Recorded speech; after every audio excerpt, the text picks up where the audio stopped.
Okay, so this afternoon, just dumped the oil for the first time out of the reduction gearbox on the Storm Bee. And yep, had about a month, done a couple 100 kilometres, plenty of dark colour in that oil. Something good to note is the sun plug here is magnetic, and just wipe that off on a paper towel, and yeah, there's a bit of metal there from run-in. So yep, I think dumping that oil pretty early on is a good move. Okay, so having dumped the gearbox fluid, the next thing I want to have a look at here is the water cooling system for the MCU. So the coolant's already down a bit, but more importantly, you can kind of see how dark it's gone.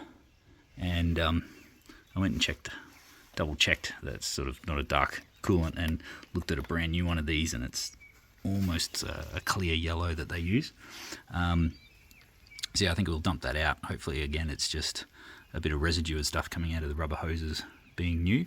Now, one of the things we've got to do at some point is just make sure we can run the cooling. So it's not running yet. Yeah, what we need to do, so I've just got a hairdryer here. This works pretty easily, all according to the manual. Here's our temperature sensor here. I'll just move those cables down out of the way by unclipping the back here. And we get the hairdryer here. Just got the hairdryer. Just run that on there for a little bit. Let's see if that's got that fan running yet.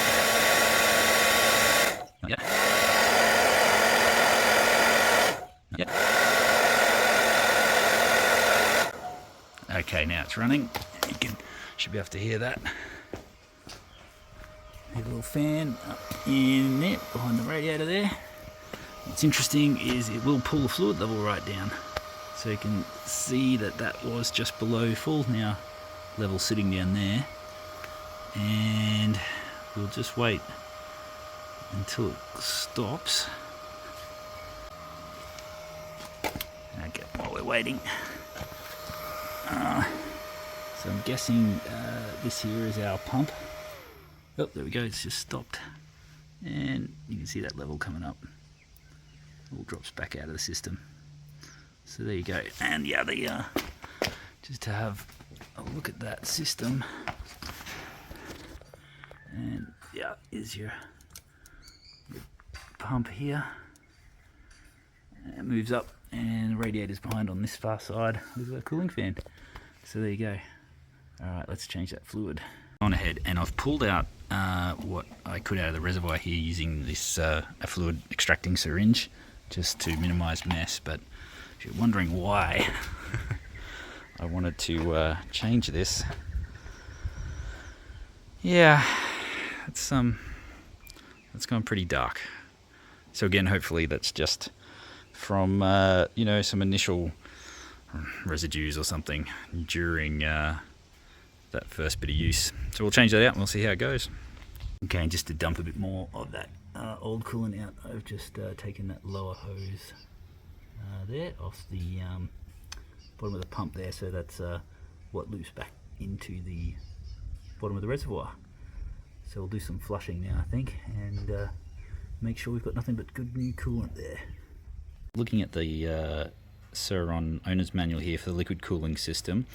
Okay, they're referring to B as the cap, C as the fill line there. So yep, we're supporting on the stand, and we've removed the cover, MCU cover. Okay, so when you're filling with coolant, we're using the hairdryer method to oops, a bit windy here. Using the hairdryer method to trigger the sensor. Now it says to continue to fill the tank with the remaining coolant while the liquid coolant system is running.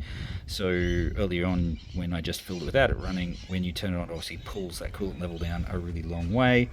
It says turn off the key switch and wait for 30 seconds before observing the liquid level position. The coolant should be above the mark line C of the highest coolant level.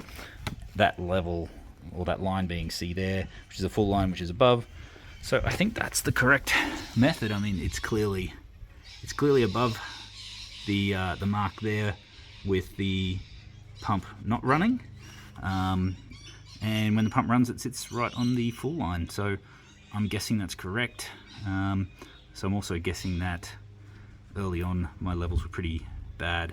Maybe that's going to have something to do with why the colour of the coolant went so dark. But anyway, I think our system's flushed, and I think it's flushed correctly. There you go. Demonstrate what I was talking about. That coolant level is bang on that full line.